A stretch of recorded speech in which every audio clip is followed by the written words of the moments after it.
ওরা ধর্ম কর্ম ছাড়তে পারে, ওরা নামাজি রোজা ছাড়তে পারে, ছাড়বে না হিন্দি সিরিয়াল। স্টার জলসা ঘরে ঘরে বাধাইছে গোলমাল, স্টার জলসা ঘরে ঘরে বাধাইছে গোলমাল।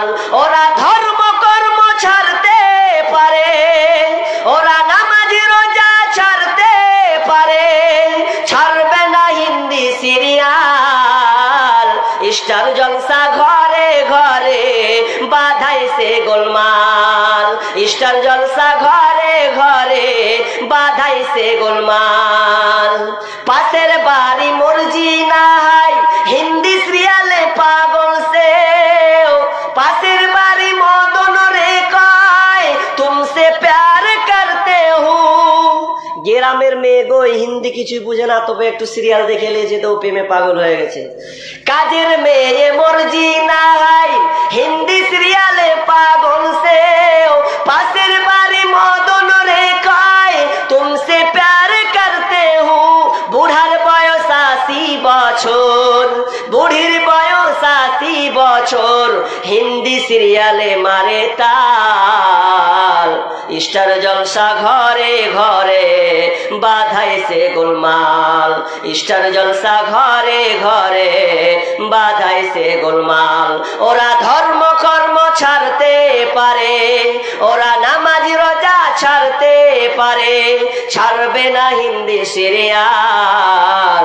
স্টার জলসা ঘরে ঘরে বাধাইছে গোলমাল। হায় হায়, এই স্টার জলসা আর জি বাংলা এসে পরিবারকে টচনচ করে জেনার মুখে ঠেলে দিয়েছে, এমন ভাবে মুখে ঠেলে দিয়েছে, এই জেনা এমন ভাবে বিরাজ করেছে যে 3 সন্তানের মা পর্যন্ত সংসার ছেলে পালাচ্ছে যে আমি আর এর ভাত খাবো না, ওই নতুন ছেলেটার ভাত খাবো যাকে আমার পছন্দ হয়েছে। এই তো হচ্ছে সমাজের বাস্তবতা। জেনা কোথায় যাবেন এমন ভাবে চলে গেছে, এই মোবাইল চলতে চলতে চলতে আজকে ইয়ং জেনারেশন পোলা পান্ডাও এই সিরিয়ালের মাথায় চলে গেছে। স্টার জলসা আর জি বাংলা ধ্বংস করলো আমার সোনার বাংলা, স্টার জলসা আর জি বাংলা ধ্বংস করলো আমার সোনার বাংলা। শুনি যুবক যুবতীর মুখে মুখে, শুনি যুবক যুবতীর মুখে মুখে, বোঝে না সে তো বোঝে না রে গান, পড়ে না কোরআন ওরা পড়ে না কোরআন, পড়ে না কোরআন ওরা পড়ে না কোরআন। তারা পড়েছে ইংলিশ মিডিয়ামে, তাই বাপকে ডাকে ড্যাডি নামে। তারা পড়েছে আজ ইংলিশ মিডিয়ামে, তাই বাপকে ডাকে আবার ড্যাডি নামে। সরি সরি বললে কি আর, সরি সরি বললে কি আর, কবরেতে পাবে আসান। পড়ে না কোরআন ওরা পড়ে না কোরআন, পড়ে না কোরআন ওরা পড়ে না কোরআন। স্টার জলসা আর জি বাংলা ধ্বংস করলো আমার সোনার বাংলা। শুনি যুবক যুবতীর মুখে মুখে, বুঝে না সে তো বুঝে না রে গান, পড়ে না কোরআন ওরা পড়ে না কোরআন, পড়ে না কোরআন ওরা পড়ে না কুরআন।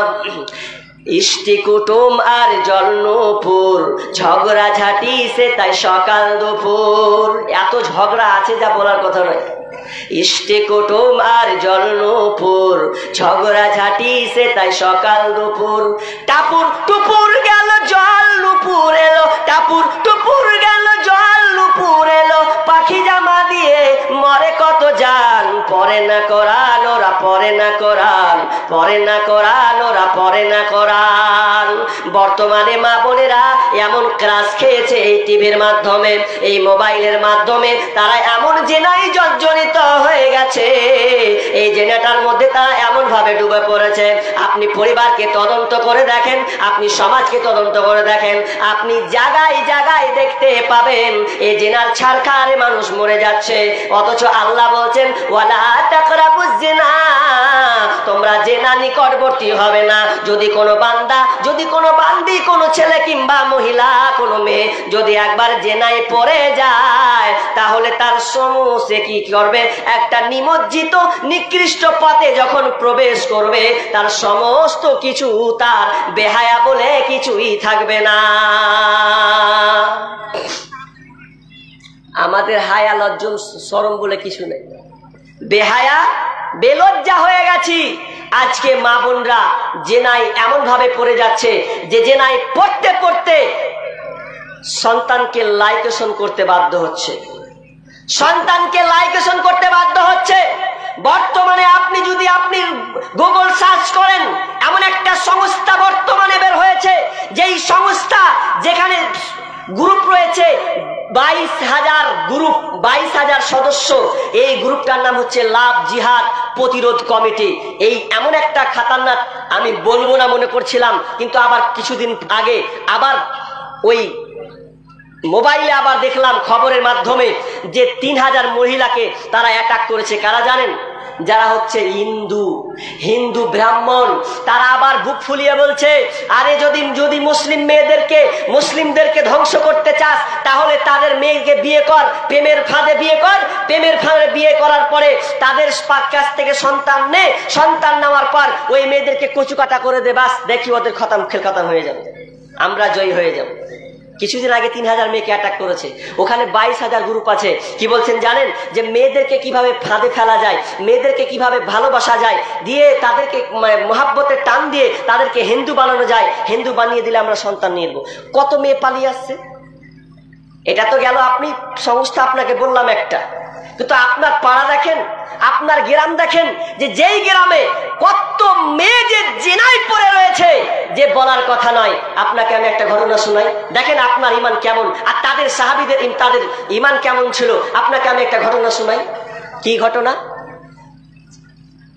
একজন ভাই, তার মনে তামান্না বাসনা এমনটা হয়েছে, তার একটা সুন্দরী খালাতো বোন, তাকে এতটা পছন্দ হয়েছে, তাকে এতটা ভালো লেগেছে, তার নেশা জেগে উঠেছে আপনার কিনা তার সঙ্গে জেনা করার জন্য।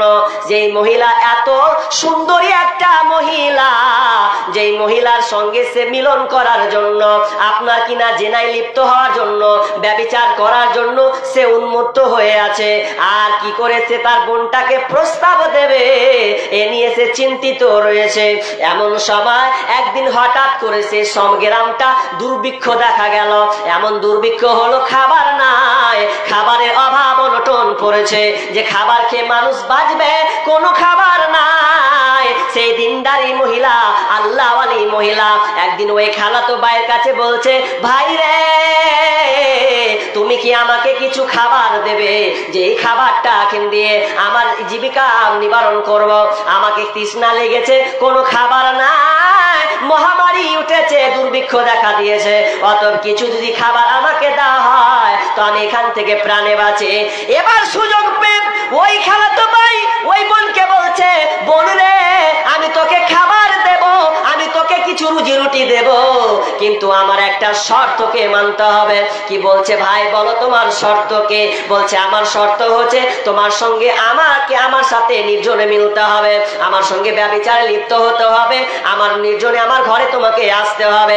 এবার মহিলা বলছে, কখনো নয়, এটা আমি করতে পারি না, এটা আমার দ্বারা সম্ভব নয়, এত নোংরা কাজ আমি করতে পারবো না। তখন তিনি ওই বোনটা ফিরে যায়। কিছুদিন পর কোনো খাবার পাই না, আবার ওই ভাইটার কাছে এসে বলছে, ভাই রে, তো আমাকে একটু খাবার দে, প্রাণে বাঁচার চেষ্টা করে। তো বলছে, দেব, একটা শর্তে দেব, এই শর্ত যদি আমার পূরণ করে দিস তাহলে আমি তোকে এর বিনিময়ে কিছু খাবার দিতে পারে।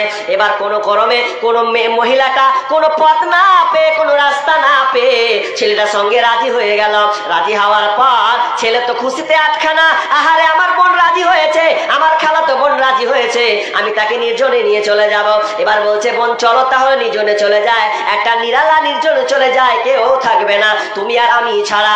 এবার যখন চলে গেছে দুইজনে যাওয়ার পর এবার বলছে, তো বলছে কি করতে হবে, তো বলছে এবার তুমি কাপড় খুলো, আমিও কাপড় খুলে দিই।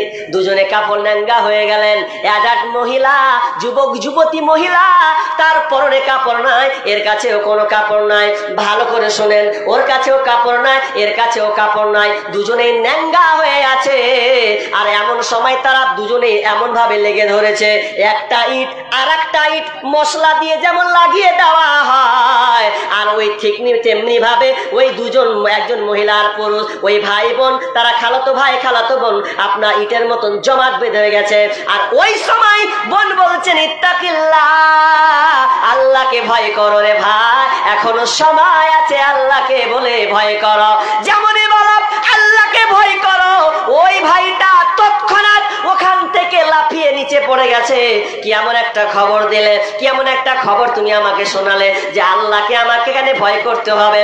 যেমনই বোন আমাকে বলেছে আল্লাহকে ভয় করো রে, তখন আমার দিলে কেন কি জানে ধাক্কা দিল, এমন ধাক্কা আমার মধ্যে আসলো যে আমি ওখান থেকে পড়ে গেলাম। অথচ একটু ভেবে দেখেন, ঘটনাটা একটু আপনার মাথায় নেন। এমন একটা নির্জনে চলে গেছে, দুজনের কাপড় নাই, কাপড় নাই, ন্যাঙ্গা অবস্থায় আছে। এরপরে আল্লাহর ধাক্কা তার বুকে এসে লেগেছে যে আল্লাহকে ভয় করতে হবে। তখন ওই ছেলেটা তওবা করে ওখান থেকে চলে গেলেন। এবার আপনাকে আমি বলতে চাচ্ছি যে তারা যদি তাদের ইমানি জাজবা দেখেন, আল্লাহকে ভয় করে তারা নিজেকে কন্ট্রোল করে নিয়েছেন, অথবা অথচ মুসলমান, আমরা নিজেকে মুসলমান দাবি করছে, অথচ দেখবেন আজকে ছেলে মেয়েরা আপনার কিনা প্রেমে লিপ্ত হয়ে গেছে, আপনার ক্লাসে তারা পড়ে গেছে, এটাকে তারা আধুনিক টাকাসে পরিণত করেছে। তারা জানলো না, তারা জানলো না যে তোদের ক্যাসেটটা কিয়ামতের মাঠে চালু করা হবে, কোনখানে ছিলি, কোন স্টেশনে ছিলি, ওখানে সব দেখানো হবে। এটা তোদের বেরেনে নাই, বেরেনে নাই কি থাকবে? যা মোবাইল আপনাকে দিয়েছে, মোবাইলে প্রেমে মৌদ্ধ মারা হয়ে গেছে, এমন প্রেম মারা হয়ে গেছে। মোবাইল আসিল কি দোলা লাগিল, পড়াশোনায় মন বসে না। মোবাইল আসিল কি দোলা লাগিল, পড়াশোনায় মন বসে না। পেটে ভাত নাহি যা, পরন কাপড় নাহি থাক, পেটে ভাত নাহি যা, পেটে ভাত নাহি যা, পরন কাপড় নাহি থাক, মোবাইল ছাড়া পোলার দিন চলে না। মোবাইল আসিল কি দোলা লাগিল, পড়াশোনায় মন বসে না। মোবাইল আসিল কি দোলা লাগিল, পড়াশোনায় মন বসে না। রাত 12টার পরে বন্ধু যখন ফোন করে, দুই চোখেতে ঘুম আসে না। রাত 12টার পরে বন্ধু যখন ফোন করে, দুই চোখেতে ঘুম আসে না। রাত জাগিয়া ফোনে চ্যাট করিয়া, রাত জাগিয়া ফোনে চ্যাট করিয়া, সকাল 8টার আগে ঘুম ভাঙে না। মোবাইল আসিল কি দোলা লাগিল, পড়াশোনায় মন বসে না। মোবাইলের জ্বালা এ তো প্রেম প্রীতির ঠেলা, মোবাইলের জ্বালা প্রেম প্রীতির ঠেলা, এখন আর পার্কে যাওয়া লাগে না।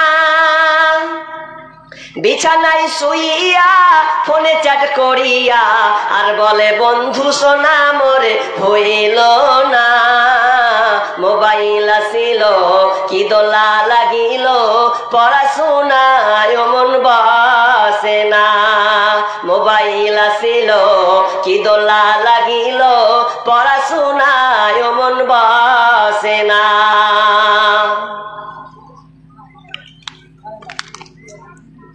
অথচ দেখবেন এই মোবাইলে ভাইরাস হওয়ার এমন হয়েছে, আপনার মেয়েকে মোবাইল ধরিয়ে দিয়েছে সরকার, আপনি বোঝার চেষ্টা করেননি। আপনি ভাবছেন ভালোর জন্য আমার মমতা খালা মোবাইল ধরিয়ে দিয়েছে, 11 পাস করেছে, মোবাইল দিয়ে দাও। মোবাইল কেন দিল রে? তুমি বুঝলে না মুসলমান। মোবাইলটা দিল তো বলছে অনলাইন ক্লাস করার কারণে, তো বলছে অনলাইন ক্লাস নয়, অনলাইন প্রেম করার কারণে মোবাইলটা দেওয়া হয়েছে। আপনি তালাশ করছেন না, আপনি তার ফোন চ্যাট আপনি চেক করুন, হোয়াটসঅ্যাপ আপনি চেক করুন, আপনি সমস্ত কিছুকে তদন্ত করে দেখেন। এই মোবাইলের কারণে আপনার বোন আপনার মেয়ে আজকে জেনায় পড়ে গিয়ে তার জীবনটাকে ধর্ষণ নষ্ট করছে, এমন ভাবে নষ্ট করছে বলার কথা নয়। আপনাকে নিউজ শোনাচ্ছি, এবিসি নিউজ অনুযায়ী প্রতি বছরে 5 লক্ষ শিশু হত্যা করা হয়।